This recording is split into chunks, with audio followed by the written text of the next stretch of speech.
Salut à tous et bienvenue dans cette nouvelle vidéo d'éducation éducative où nous allons vous montrer comment prendre la main sur le puissant et célèbre outil qu'est Google Form. Alors sans plus tarder, nous allons commencer. Alors Google Form, déjà pour le dire, il faudrait que vous soyez, pour être à l'aise, il faudrait que vous soyez sur ordinateur. Mais ça marche aussi sur comment dire, téléphone. Mais juste que la prise en main sera légèrement un peu plus complexe. Alors, sans plus tarder, nous allons juste ouvrir un navigateur. Et là, je tape directement dans la barre, je tape Google Form. Je tape Google Form. On attend que la connexion vienne. Voilà. Ça vient. Alors, déjà, il faudrait voir. Quand vous allez voir qu'il y a plusieurs liens, tout et tout.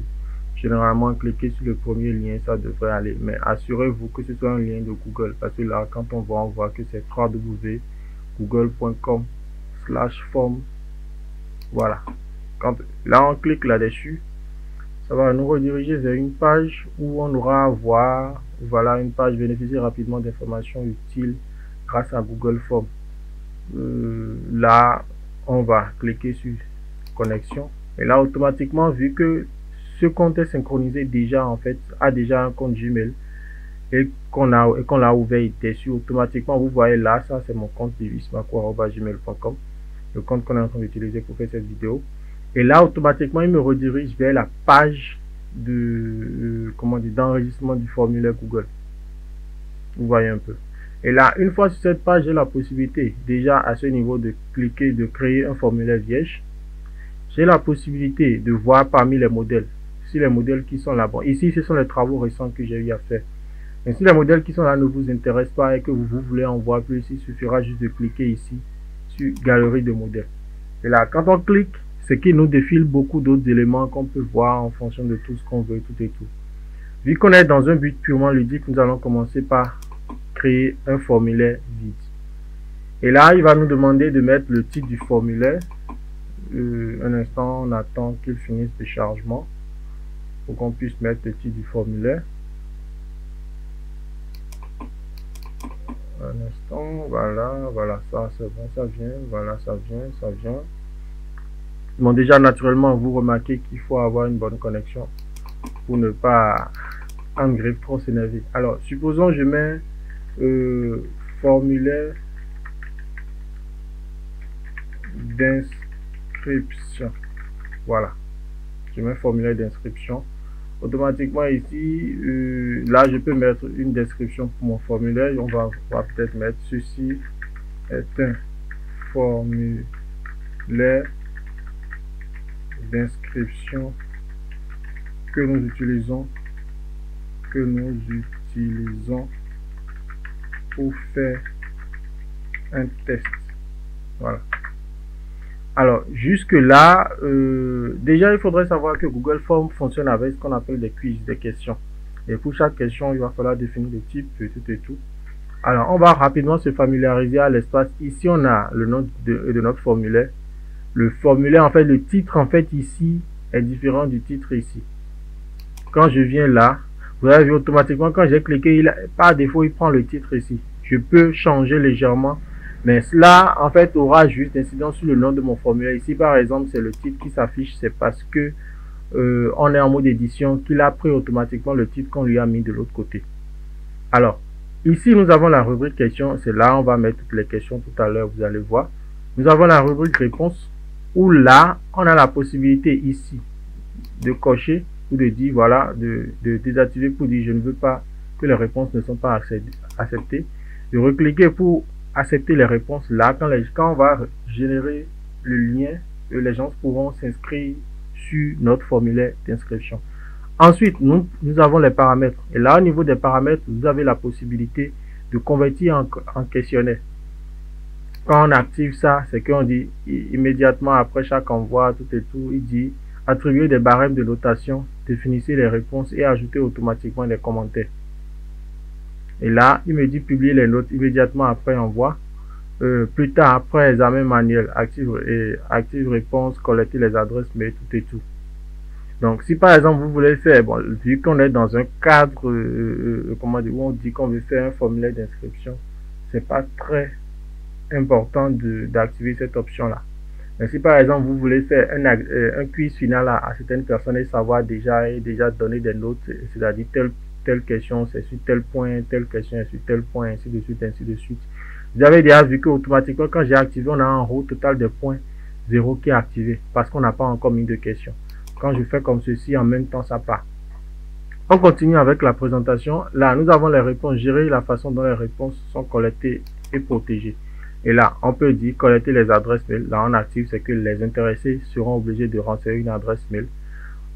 Ensuite, on a envoyé aux participants une réponse une copie de leur réponse. Quand ils vont remplir un certain nombre de choses, on peut désactiver cela. À la base, c'est désactivé. Donc, du coup, normalement, même à la fin, on a encore la possibilité de remodifier. Autoriser les modifications des réponses. Genre, quand la personne envoie, la personne peut encore retourner, en fait, faire la modification. Ça dépend. Supposons que la personne a fait une erreur, la personne veut dire, voilà, la personne peut simplement recliquer sur modifier la réponse et faire la modification. Mais dans des cas précis, on n'a pas forcément besoin d'autoriser cela. Alors, la connexion obligatoire limitée à une réponse, cela voudra dire que forcément pour pouvoir répondre en fait à ce Google Form qu'on est en train de faire, les gens doivent pouvoir se connecter à leur propre compte. Et on peut avoir qu'une réponse par compte. Ça évitera les réponses du genre un même compte a envoyé 3 réponses, des trucs du genre. Quand la personne va retourner là-dessus, ça va lui dire non, que c'est pas possible. Alors, on va laisser là, on a les paramètres par défaut des formulaires. Ça, c'est beaucoup plus collecter les adresses mail par défaut, tout et tout. On a les paramètres par défaut des questions. Voilà, là, il est dit rendre des questions obligatoires par défaut. Bon, là, on va revenir. On n'aura pas forcément besoin de ça. Alors, juste après les paramètres, on vient ici. On a la personnalisation du thème, où là, on peut définir la police qu'on veut utiliser pour l'entête, la police qu'on veut utiliser pour les questions, la police qu'on veut utiliser pour nos tests, ainsi que les différentes tailles. Ensuite, on peut mettre une image d'entête. Supposons je clique sur choisir une image d'entête. Là, une option va s'ouvrir. Je peux utiliser des images de trucs là, tout comme je peux dire, bon voilà, je vais importer peut-être une image. Et là, je descends peut-être, je vais choisir n'importe quelle image. Bon, supposons, je prends ça, simplement. Alors, bon, supposons que c'est pas encore bon. Je reprends une autre image carrément. Je reprends une autre image, on va pas trop se casser la tête. Je cherche une image. Voilà, faites-vous former sur Internet. Alors, nous sommes là. On va juste patienter que le formulaire, qu'il puisse en fait charger l'image. Dès qu'il va charger l'image, il va nous afficher une zone où on va faire un recadrage, un léger recadrage sur notre image. Voilà. Et là, il nous dit voilà la zone qu'il veut afficher. Si ça nous avantage comme ça, supposons je fais comme ceci, supposons je fais comme ceci. Bon. Là, je fais OK. Et là, quand je reviens sur l'image, il a mis ici image importée. Quand je reviens sur question, vous allez voir que notre image est bel et bien là.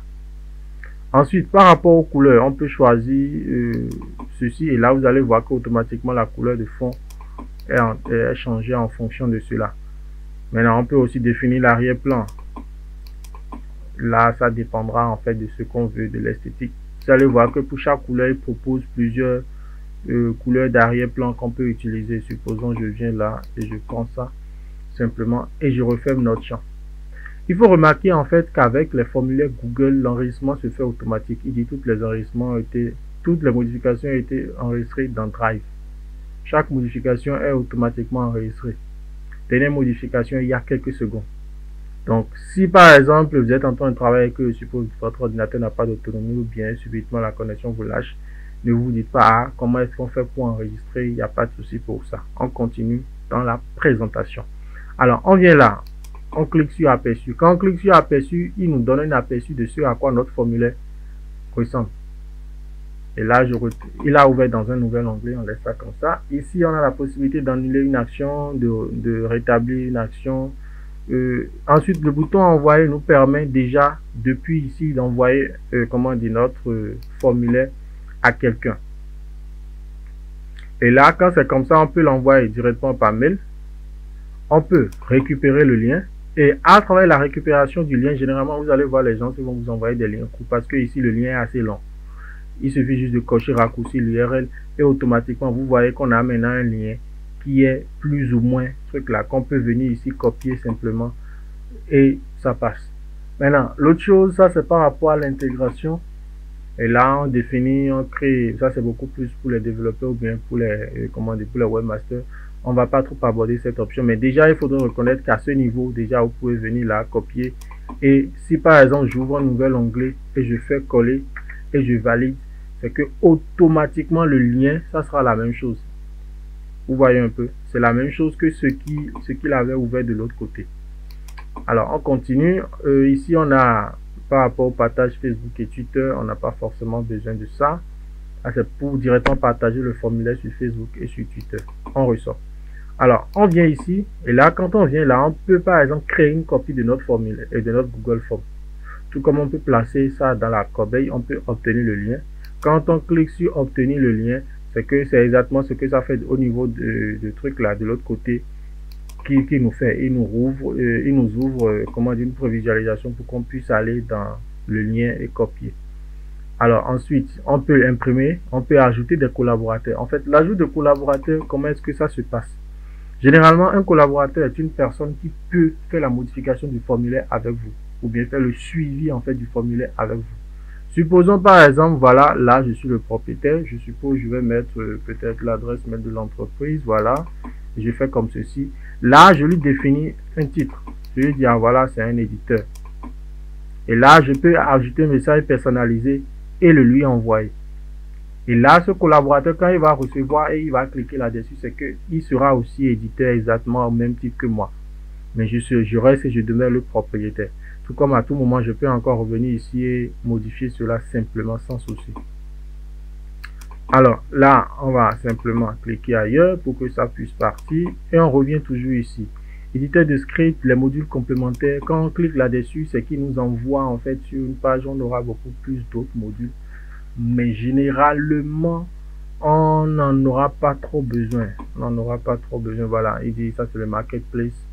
Il y a beaucoup d'autres outils qu'on peut utiliser, qu'on peut intégrer, mais là, c'est vraiment un autre level. On n'ira pas jusque là. C'est juste les trucs basiques qui vous permettront en fait quand même de faire de très beaux formulaires avec quand même des contenus quand même assez intéressants. Alors, on a vu.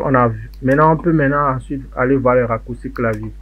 Et là, il nous affiche quelques raccourcis clavier en disant déplacer le curseur vers le haut, CTRL K, déplacer le curseur vers le bas. Bon, bref, généralement, vu que c'est essentiellement du drag and drop, je ne vois pas trop. Ça peut être utile en fait pour ceux qui adorent les raccourcis clavier. Donc, du coup, si vous adorez les raccourcis clavier, il va falloir que vous fassiez un tour là-dessus et que vous voyez un peu comment les choses marchent et tout.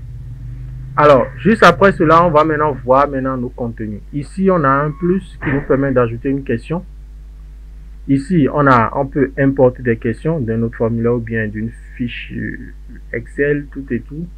Ici, on peut venir ici et ajouter un titre ou une description.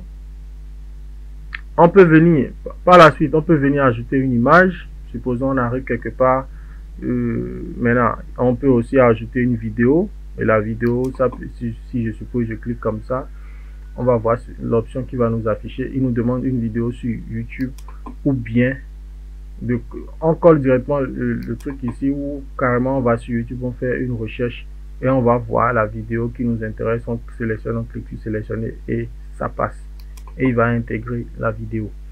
Alors, pour finir, on a les sections. Les sections, en fait, vous avez généralement, ici par exemple, quand ça s'affiche comme ceci, ça c'est une première session.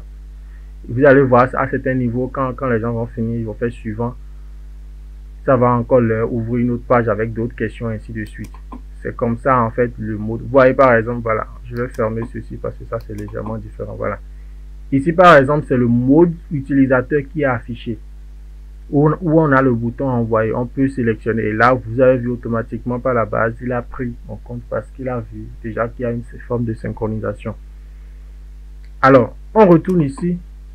Et là, on va commencer. Supposons on veut mettre une première question. Supposons nom et prénom. Alors, Généralement, quand on met les questions, on peut, par exemple, je suppose, je fais comme ceci, je peux faire encore la mise en forme. Je peux encore faire la mise en forme, vous voyez un peu. Tout comme je peux aussi insérer des liens, comment dire, supprimer tout ce qui est mise en forme. Quand je sélectionne ceci, je viens là, c'est que je supprime la mise en forme. Tout comme quand je resélectionne et je réapplique mon gras, c'est que ça prend. On a la possibilité de mettre une image là-dessus. Supposons je clique. On va importer une image. Quelle image? Supposons une image de téléphone. En fait, du n'importe quoi, hein, juste pour que vous puissiez voir en fait comment est-ce que ça marche. Vous voyez, là, ça c'est notre question. Il est en train d'importer l'image. Et on a demandé nom, prénom à l'intéressé. On vient là. On a plusieurs options de réponse. On a les réponses courtes. Je crois que nom, prénom devrait aller avec les réponses courtes parce que c'est pas évident que la personne ait une phrase, ait tout un paragraphe à écrire. Donc, par rapport au type de contenu, au type de réponse, on a les réponses courtes, on a les paragraphes, on a les choix multiples. Les choix multiples, en fait, c'est soit l'un, soit l'autre. Par contre, les cases à cocher, on peut cocher plusieurs cases. On a les listes déroulantes, on a l'importation de fichiers, on a l'échelle linéaire, on a la grille de choix multiples, on a la grille de cases à cocher, la date et l'heure. Ça, on va revenir. On va peut-être essayer de faire un truc avec chaque élément. Alors, on vient là. Ensuite, ici, il est dit réponse courte. En fonction de ce qu'on a sélectionné, il y a le type de champ qui vient là. Alors, ici, on peut dire si c'est une réponse obligatoire ou pas. Là, l'intéressé, c'est que quand il arrive là, il n'a pas le choix. S'il ne répond pas et il continue, on va revenir ici pour dire, ah non, non, ici, là, tu n'as pas répondu.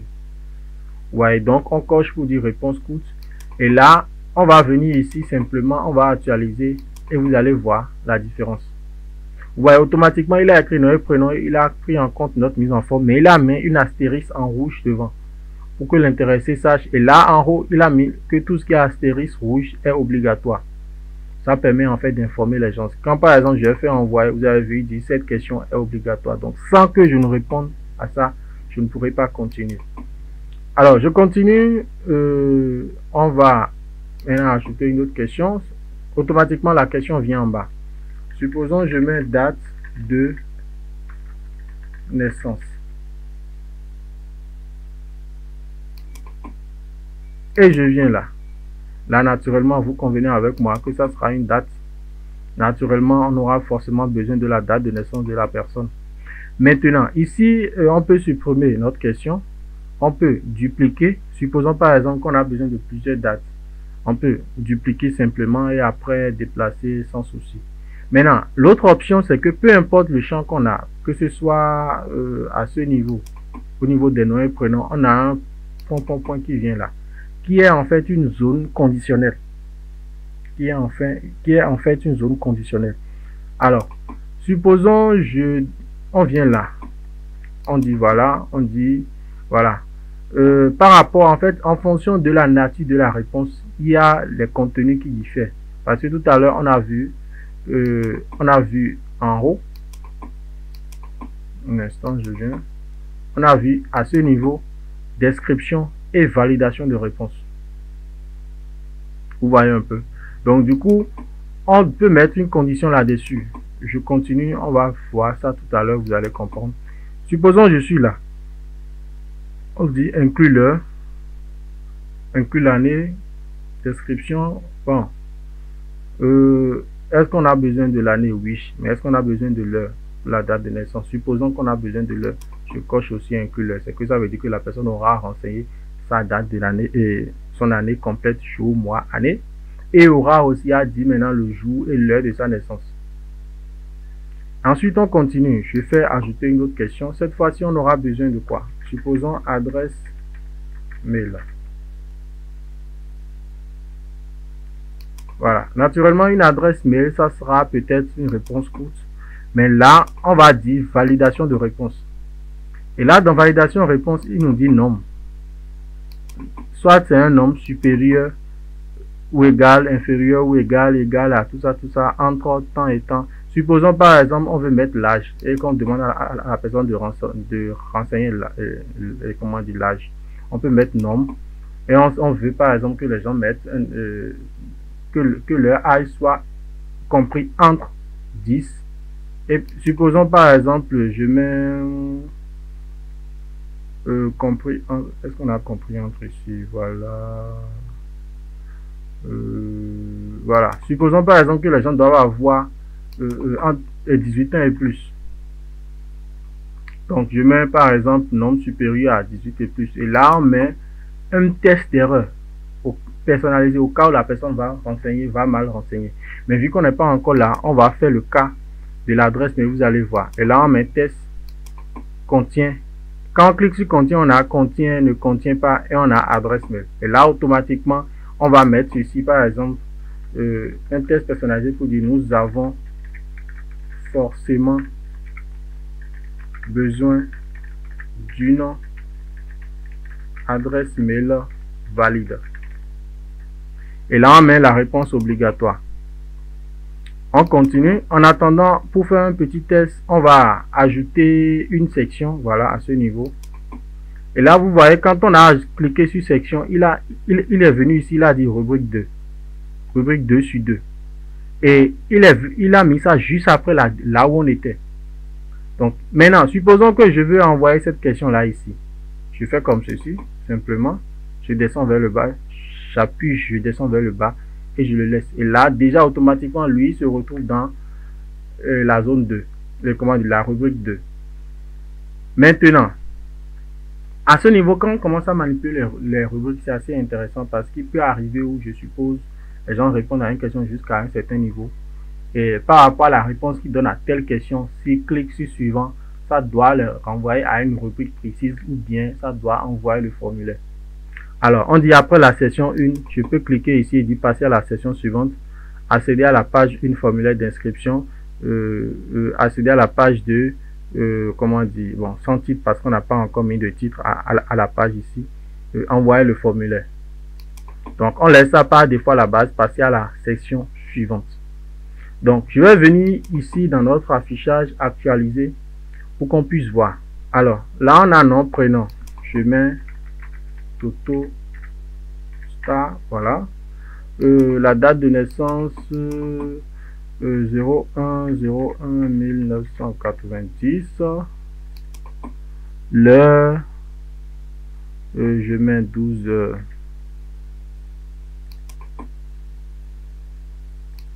Voilà, 12h25 par exemple. Voilà. Alors, je mets ici par exemple, je mets moi, simplement. Pourquoi? Parce que pour qu'on puisse voir s'il va passer. Et là, il dit, nous avons forcément besoin d'une adresse mail valide. Ça voudra dire quoi? Tant que ce n'est pas une adresse mail, il va toujours m'afficher le message que je lui ai affiché, que je lui ai demandé là. Toujours. Et c'est comme ça marche. Quand je vais mettre par exemple moi, @gmail.com, un instant, voilà, .com, et je fais suivant, il va passer au suivant. Et là, on est au niveau du point suivant. Vous voyez un peu? Alors, on continue ici. On est au niveau de la session 2. Session 2, supposons, on dit profil professionnel. Professionnel, voilà. Ici, nous aurons besoin de connaître votre profil. Voilà. Alors, on va ajouter une question. On a déjà vu date, on a déjà vu test, coût. Alors, je viens là, on va voir. On va laisser choix multiple. Alors, choix multiple, quelle question on peut poser à la personne? Voilà. Quel est votre plus grand niveau d'études? On met que c'est une question obligatoire. Et là, on a peut-être non scolarisé. Non scolarisé. Je valide. Il m'envoie vers un autre champ. CP, BEPC,